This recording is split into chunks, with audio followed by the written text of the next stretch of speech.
All right.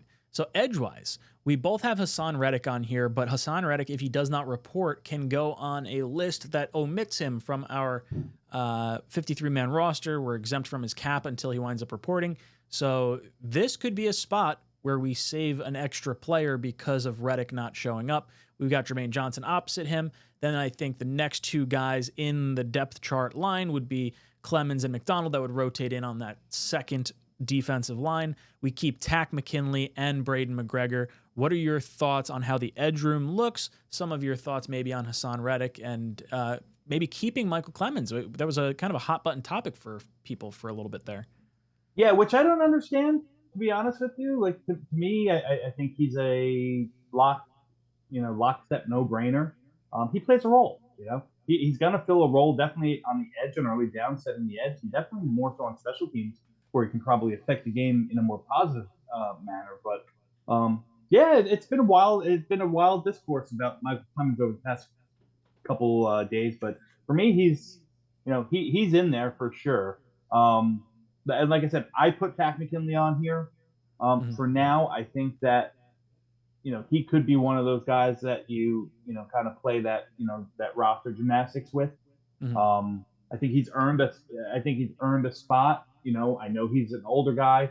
I know he's had some issues. He's had some injury issues, but you gotta tip your cap. And I'd probably say, he's one of the two or three guys I think in contention. If you want to name a preseason MVP, his name would be right up there. So he earned it. Absolutely. His name has popped up throughout training camp, not even just in the preseason games, but it's been impressive watching him kind of reclaim himself. Not to mention, like, with how much success we've seen on this defensive line, like, we know we've, sort of seen that, JFM come out of, the waiver wire, and we've seen, Bryce Huff come in as an undrafted free agent and have success. So to see these additional pieces come in, you got to think it's losing leverage for Hassan Reddick to some degree, where it's like, hey, look, we may, like, as much as it would be a huge shot in the arm to get him back, and what could he do in this defensive line? We got other guys that are causing a heck ton of pressure. I mean, we had 6 sacks between the three young guys this past week.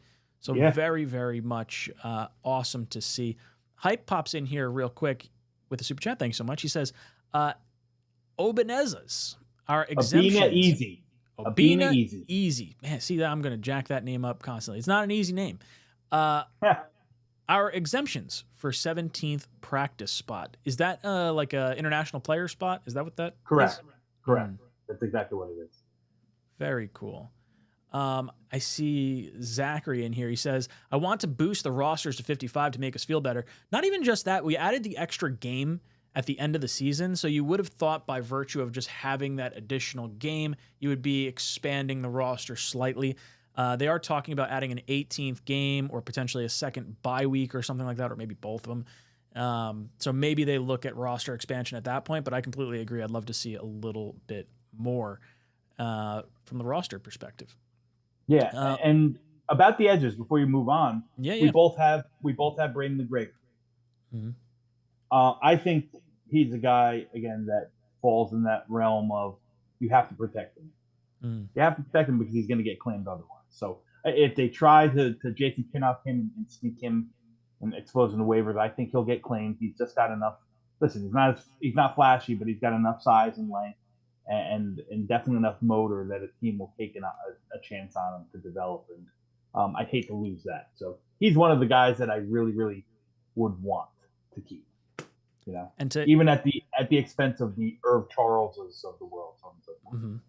And to expand on that, we both have Leonard Taylor III. And like those three guys, between Tack and Leonard and McGregor, those three have shown out so much that the potential on our defensive line has really, I think, given fans a little bit more hope, considering where we thought it might have been taken a half step back. Not a full step, but definitely the losses of JFM and Huff and Woods and Jefferson. We thought we'd feel a little bit of it, but I'm liking what we're getting out of Fotu. I like the experiment with Kinlaw. I think that is a worthwhile roll of the dice. I've always liked Solomon Thomas, and then Leonard Taylor with the obviously the first round grade on him going into last college season. If we could tap into that potential here and he can really show out, that's a home run for the New York Jets. Yeah, no, I agree. Again, if I had to guess, Ryan, I don't think that we're going to be able to sneak all of these guys onto the 53. Like, you know, I just hope Leonard Taylor and Braden McGregor, so they figure out a way to get them both on there.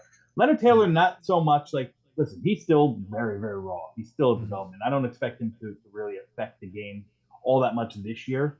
But if you look down the road, and maybe some people don't want to do that. They want to play in the right here, right now mode. But Ron Kinlow's on a 1-year contract, right?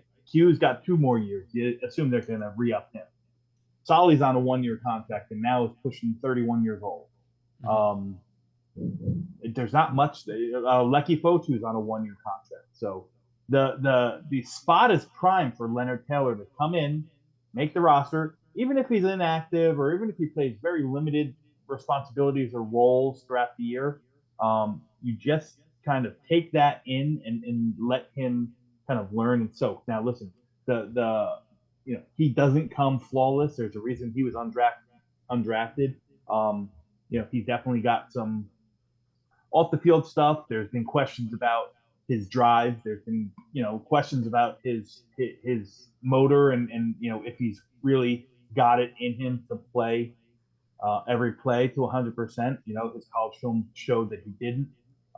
There's been questions if he's going to be able to, understand or really absorb the entire playbook, which for the Jets players is difficult. So it's a big task, but I don't know if there's a better situation to be in than with the veteran leadership that we have on this team and the defensive coaches, which have shown that they can develop players. So I really want to see Leonard Taylor move the 50. What's up, guys? Matt O'Leary from Talkin' Jets. If you liked that video, please make sure to subscribe and follow for more New York Jets content.